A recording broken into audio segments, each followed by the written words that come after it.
Hello there, and welcome to another Cyberpunk 2077 lore video. From chromatic to dwarf, the gangs of Night City emerge in variety and complexity. While almost completely at odds with one another, they utilize the benefits of the technological age. Some are traditionalists, selling street drugs with limited augmentation, training themselves only to utilize bioware to enhance their tactical capabilities, while others augment themselves to the threshold of transhumanism. Transhumanism, the belief or theory that the human race can evolve beyond its current physical and mental limitations, especially by means of science and technology. Of all gangs, none embrace the post-human futurism as much as the violent extremists of Maelstrom. Maelstrom, a booster gang, which enhance themselves with cybernetic technology to the point of becoming automatons of cyber psychosis, are among the most dangerous of all.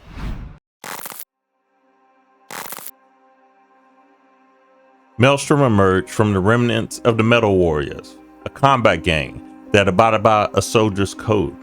Like the Animals gang, the Metal Warriors centered their organization around elaborate combat rituals, ranks, and a sense of honor. The Metal Warriors would meet their demise at the hands of the Inquisitors. The Inquisitors, a cult-like gang that considered the integration of cyberware into society to be evil and blasphemous. Their turf is unknown, but the gang has been active since before 2045 and has been at war with nearly all others. Maelstrom sees the Inquisitors as their sacred enemy, a sentiment shared by the likes of the Red Chrome Legion and Ironsights. In the year 2020, near the conclusion of the Fourth Corporate War, the Red Chrome Legion would be comprised of militant, neo-fascists, commonly referred to as skinheads. By the year 2045, they would indoctrinate vulnerable youths and uniting hate groups with similar ideologies. Their members would be the perfect candidates for the arrival of Metal Warriors remnant that would become known as Maelstrom. The Legion's extremist views would influence Maelstrom in a unique way. While the skinhead mentality still exists, it is molded due to the viewpoints of another gang, the Ironsights. The Ironsights were financed and controlled by the Arasaka security firm. While the gang was resistant and opposed to the thought of being at the whim of Arasaka, they nonetheless obeyed their corporate supervisors. This obedience came at the realization they were heavily dependent on Arasaka for the high-grade cybernetics that they purchased in abundance. Despite their relationship to the corporation, Arasaka deemed the Ironsights to be a mystery. They desired intelligence on the group to further understand their operations and group ethos. Eventually, they would send their own corporate agent to embed themselves into the gang, following them for nearly a week to observe their activities. The gang was deemed extremely hostile. All that prevented them from killing the Arasaka agent was the threat of having their generous funding pulled from beneath them. A fact that showed aside from being on the Arasaka payroll, the gang had no other means to financially support their activities.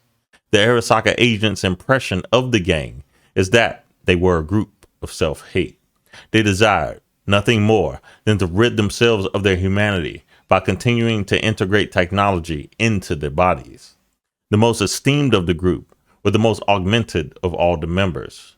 It was believed that all members of the Ironsights group were suffering from cyber psychosis, which made them extremely dangerous and violent.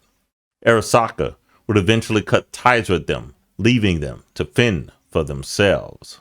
Members of the Ironsights will find a new home in the emerging Maelstrom gang, bringing with them further influence into what remained of the Warriors' code. Together with the Red Chrome Legion, the Maelstrom philosophy of heavy augmentation, belief in the occult, purity of machine over flesh would take shape into one of the most ruthless organizations in Night City.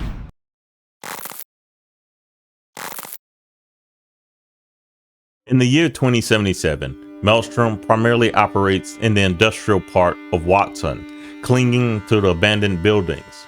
It's a lawless and volatile area that sees the activities of some corporations, even the Solos, which consists of hired hitmen bodyguards, and mercenaries. Unwilling to involve themselves in corporate conflict, they ignore these dealings, keeping to themselves and their own activities, which consists of much smaller crimes. The primary income for Maelstrom flows from the smuggling of illegal meds and drugs. Peaking at 1,300 members, they furthered their operation to hit jobs. Their involvement in murders are well known due to their brutal public executions, where the victims are dismembered, skinned alive, or found in wet concrete. It's difficult to determine if this violent behavior is due to their belief in the occult, cyberpsychosis, or means to further establish their reputation in Night City. One of the most prominent source of income is the Totentanz Club. Totentanz being German for Dance of Death. The club itself exists on the top 3 floors of the abandoned building. At all times, it's a place of loud music, the stench of alcohol, and violence. Due to this violence, medical personnel no longer operate to the location since the area is poor and patients are unable to pay for the medical bills. This leaves those mortally wounded to later be found dead, littered around the building and surrounding areas. This creates a secondary beneficial income for the gang members that find them, since their corpses can be taken to Metacross Preservation, a body bank that dissects the bodies, then use their parts for illustrious hospitals such as Medical Center. The Night City Police Department, limited in their ability to respond to incidents due to the downsizing and privatization practices, allows the club to remain. They see it as a way not only to eliminate troublemaking punks, but to ease tensions with the gangs in the area. Though it's rumored that the Night City Council eventually plans to purchase the building, likely as a way to establish a lawful presence in the area. Until then, Maelstrom will remain and benefit from profits generated from the neo-metal band Tinnitus that performs there. Aside from manufactured drugs, the gang lastly promotes the use of the black market braindance recording. They're extremely bizarre, disturbing, and violent. Likely, these XBDs are the ones observed being utilized in their club for the curious customer. Other recordings produced by Maelstrom are known as Numbness, is yet another unusual braindance that places its users into an emotional void. Abusers of the braindance often suffer from a sense of derealization. Addicts that become emotionally dependent on the braindances themselves, often spending long days consumed by them. Being so detached, they no longer wish to participate in the real world. It is the braindance abuser that have found numbness to be the most enjoyable product. Strangely, it may be the one product that even allows them to return to a sense of normalcy. Despite this, the NCPD found no knowledge that Maelstrom participates in producing XBDs.